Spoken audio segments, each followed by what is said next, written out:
শুভ শারদীয়ার শুভেচ্ছা জানিয়ে আমি আজকে এই রেসিপিটা শুরু করছি।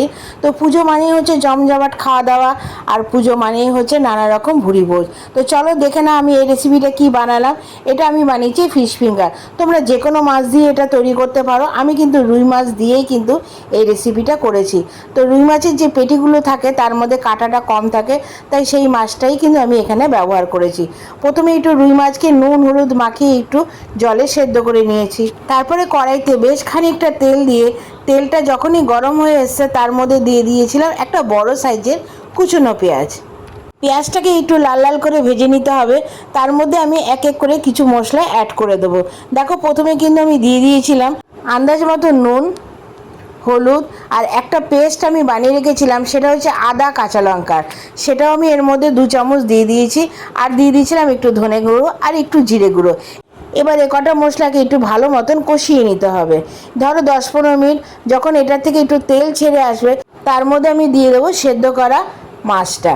দেখো মাছটা সেদ্ধ করে কিন্তু ভালো মতন তোমরা কাটা ছাড়িয়ে নেবে, যাতে এর মধ্যে কোনো রকম কাটা না থাকে। তবে এটা কিন্তু তোমরা ভেটকি মাছ এবং যে কোনো মাছ দিয়ে তোমরা কিন্তু এই রেসিপিটা তৈরি করতে পারো। এরপরে কিন্তু আমি একটা বড় সাইজের আলু সেদ্ধ করে রেখেছিলাম, সেটা অবশ্য তোমাদেরকে আর দেখানো হয়নি। সেই সেদ্ধ করা আলুটা কিন্তু আমি মাছের মধ্যে দেখো দিয়ে দিয়েছি। এবার এই মাছ আর আলুটাকে একটু ভালো মতন মিশিয়ে নিতে হবে। তারপরে দিয়ে দিয়েছিলাম একটু চিলি ফ্লেক্স আর একটু ম্যাগি মশলা। তো এটা ম্যাগি মশলাটা অবশ্যই অপশনাল, তো এটা একটু টেস্টের জন্য আমি দিয়েছিলাম। এবার দেখো মাছের পুরটা কিন্তু প্রায় আমার হয়েই এসছে। তো নামানোর আগে দিয়ে দিয়েছিলাম একটু ম্যাগি মশলা আর কুচনো ধনেপাতা।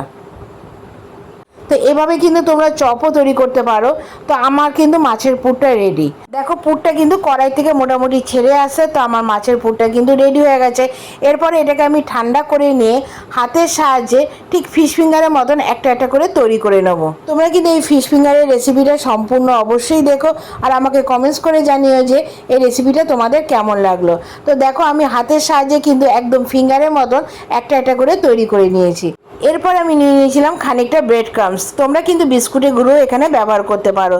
তবে এর মধ্যে আমি একটা জিনিস অ্যাড করেছিলাম, যে চিনে বাদাম আছে সেটাকে আমি একটু ডাস্ট করে এর মধ্যে দিয়ে দিয়েছিলাম। চিনে বাদামটা দেওয়াতে কিন্তু এটার টেস্টটা একটু বেড়ে গেছিলো, তবে এটা অপশনাল, তোমরা নাও দিতে পারো। তো আমি মনে করি যে ফিশ ফিঙ্গারে এটা হয়তো কেউ দেয় না, কিন্তু আমি একটু টেস্টের জন্য এটা ব্যবহার করেছিলাম। এবার অন্য একটা পাত্রে একটা ডিম ফাটিয়ে তার মধ্যে 2 চামচের মতন কর্নফ্লাওয়ার আর সামান্য নুন দিয়ে ভালো মতো একটু মিশিয়ে দিয়ে প্রত্যেকটা ফিশ ফিঙ্গারকে ডিমের গোলার মধ্যে চুবিয়ে ব্রেড ক্রাম্বস দিয়ে কোট করে একটা একটা করে ছাকা তেলে ভেজে নিয়েছি। তো তোমরা দেখতেই পাচ্ছ আমি রেসিপিটা কিভাবে বানালাম। তো কেমন লাগলো তোমরা কিন্তু অবশ্যই আমাকে কমেন্টস করে জানাবে। ভালো লাগলে কিন্তু একটা লাইক কমেন্টস আর এটা বন্ধুদের সাথে শেয়ার করে দিও। আর তোমরা যদি রেসিপিটা ফেসবুক থেকে দেখে থাকো তাহলে অবশ্যই ফলো করে দিয়ে পাশে থেকো। আর যদি ইউটিউব থেকে দেখে থাকো তাহলে আমার চ্যানেলটা কিন্তু সাবস্ক্রাইব করে দিয়ে বেল বাটনটা টিপে দিও, যাতে যে কোনো ভিডিও বা রেসিপি আমি শেয়ার করব তার নোটিফিকেশান সবার আগে তোমাদের কাছে পৌঁছে যায়। আবার আসবে একটা নতুন ভিডিও নিয়ে, তোমরা কিন্তু সঙ্গে থেকো।